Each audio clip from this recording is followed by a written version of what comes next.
Hello my dear students, welcome again to my channel.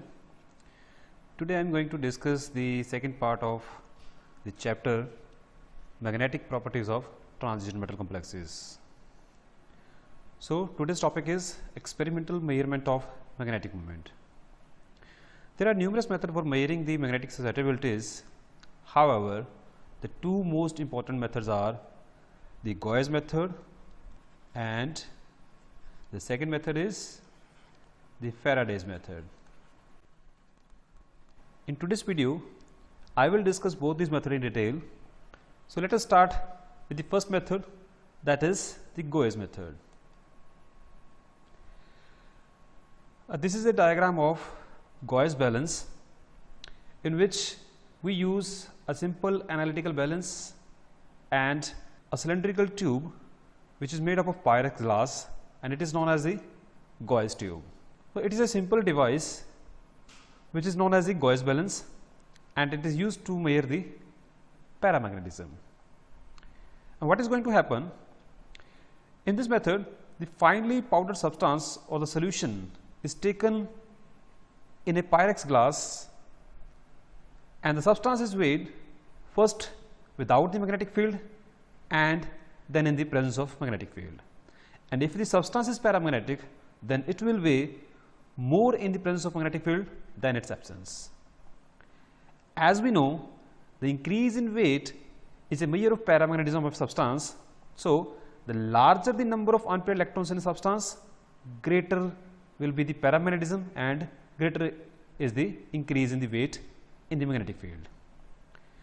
So the susceptibility can easily be calculated from the difference in weight of the sample when the magnet is off and when it is on. Now let us see how can we measure the magnetic susceptibility using the Gauss method. So we are going to start the calculations.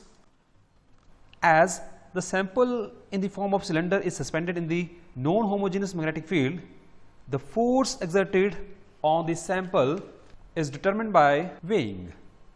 The force acting on the sample is F is equal to 1 by 2 A kappa h square, where the A is the cross sectional area of the cylinder. It is the cross sectional area of cylinder. Okay, and H is the intensity of magnetic field, and the kappa is the volume susceptibility of the sample. Okay. Now this equation is valid only if the measurement is made in vacuum, but if the sample is surrounded by air, then the susceptibility of air is to be subtracted from the measured susceptibility. So in that case, the equation becomes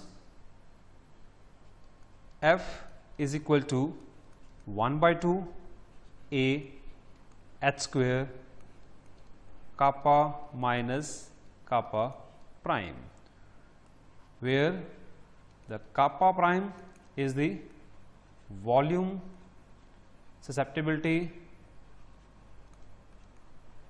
due to air.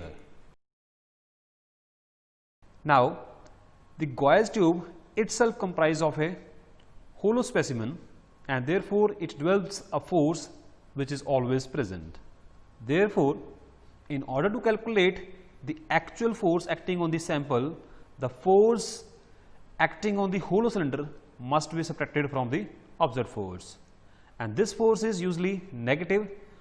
Why so? Because the tube is made up of magnetic material, and if the force acting on the cylindrical tube is delta, then our equation becomes as the F minus delta is equal to half A h square kappa minus kappa prime, or we can write the F is equal to half A h square kappa minus kappa prime plus delta.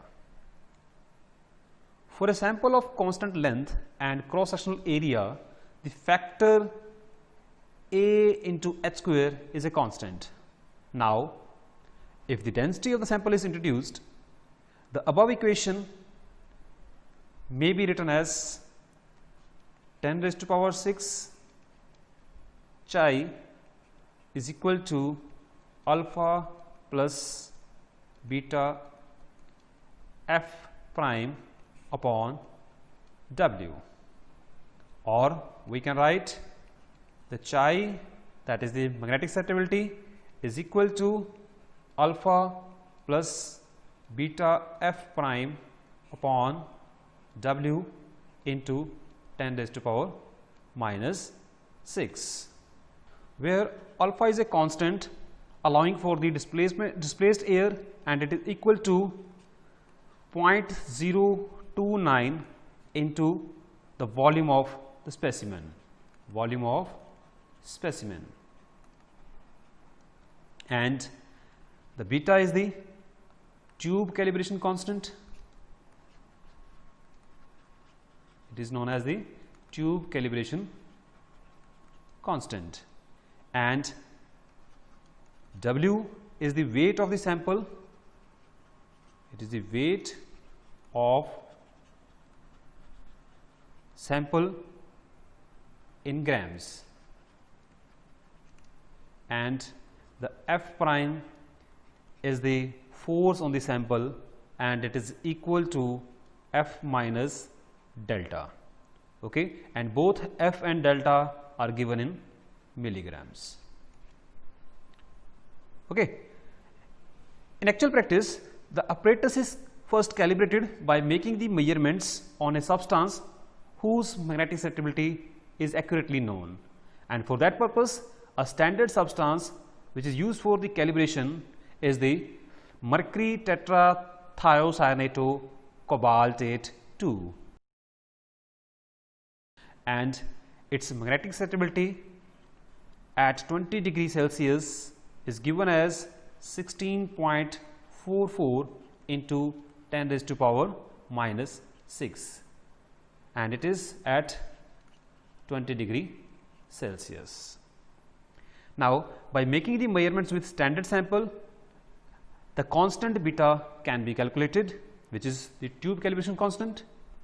Then, knowing the value of alpha, beta, delta and f of a given sample of weight W, the volume susceptibility, that is kappa, can be calculated from this equation.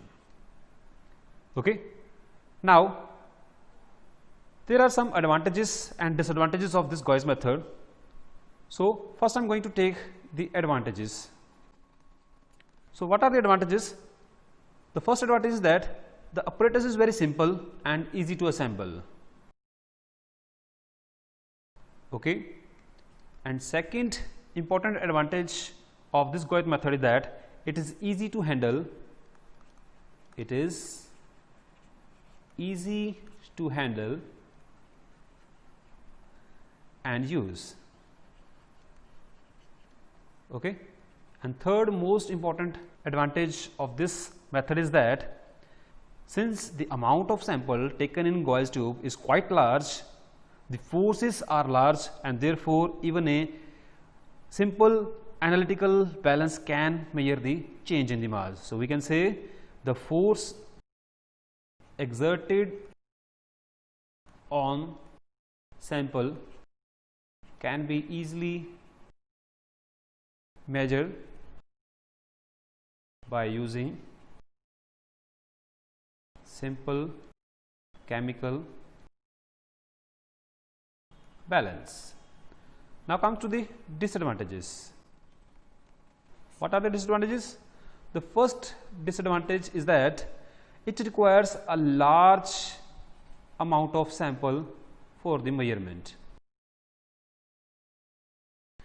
and secondly, it requires perfect uniform packing of the substance uniform packing of the substance in the tube, because if the tube is not uniformly packed, then the results are obtained inaccurate. So, let us move to the next method. The second method is the Faraday's method. This method gives the specific susceptibility directly. It even uses a very small amount of sample. The simple setup of Faraday apparatus is shown here, and the sample is suspended between the two magnetic poles that have been carefully shaped so that the value of product of magnetic field and magnetic field gradient is constant over the region occupied by the sample.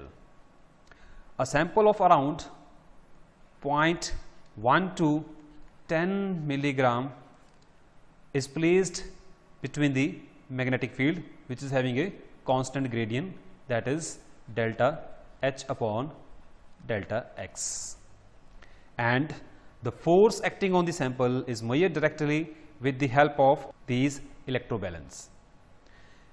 If a sample of mass m and specific susceptibility chi is placed in a non-uniform magnetic field of intensity H and having a gradient in the x direction, that is delta H upon delta X, then the sample will experience a force F along x axis due to the gradient, which is given as F is equal to m chi H naught into delta H upon delta X, or we can write the F upon m into chi is equal to H naught into delta H upon delta X. As we said, the product of magnetic field intensity and the field gradient is constant, so this whole term will be constant. So, we can say the F upon m chi is constant for a given sample. Now, the force can be measured by weighing the sample both in the fields and out of the field, and the difference between the two weight is equal to F, that is the force.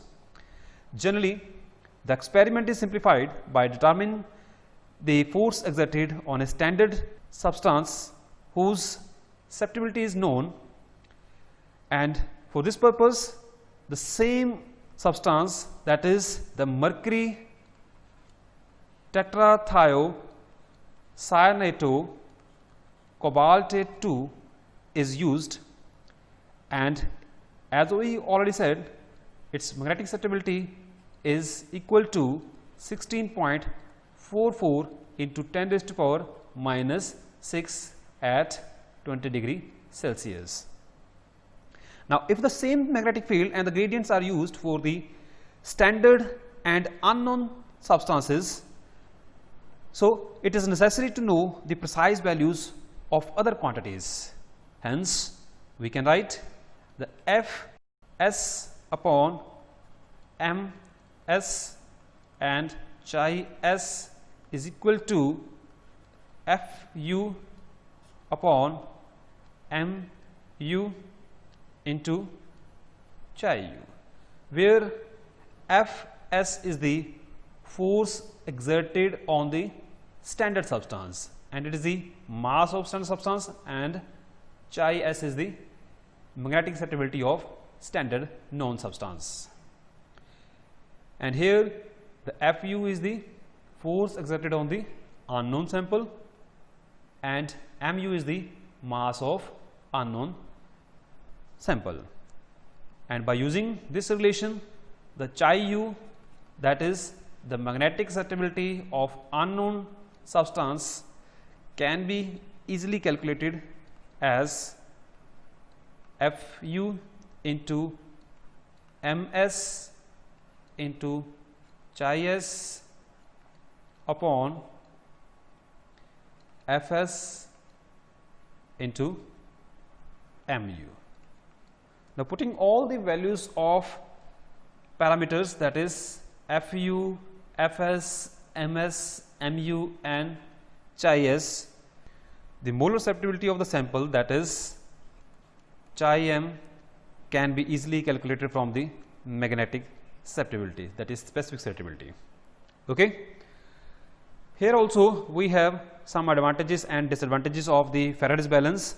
So, first I am going to take the advantages. So, what are the advantages of the Faraday's method? First advantage is that the method requires a very small quantity of sample.